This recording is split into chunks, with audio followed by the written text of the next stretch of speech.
शिल्पी गुरु बनाए तो एक बिरिया, गुरु बिगड़ी बना मेला बेर बिरिया।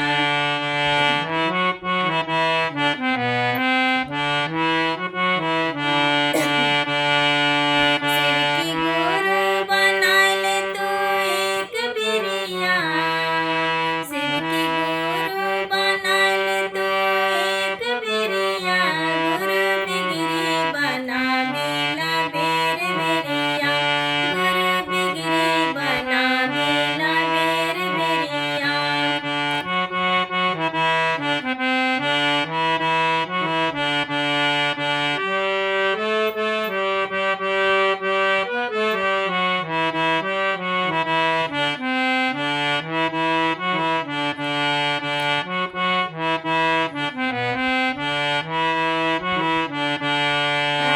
आदि गुरु को जगत गुरु को अपना है गुरु बनाना, आदि गुरु को जगत गुरु को अपना है गुरु बनाना। शिव ही गुरु है सारे जग को जन जन को समझाना, शिव ही गुरु है सारे जनों के जन जन को समझाना।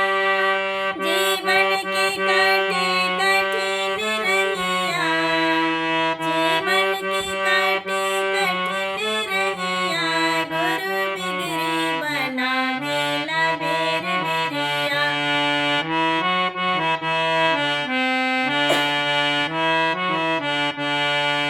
गुरु बिगड़ी बना मेला बेर बिरिया।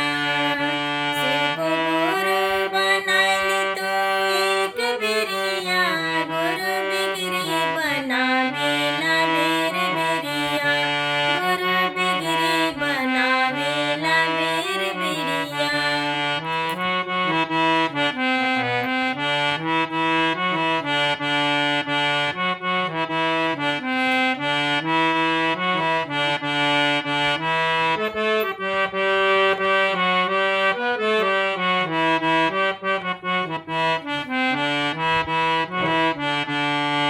दानी बरे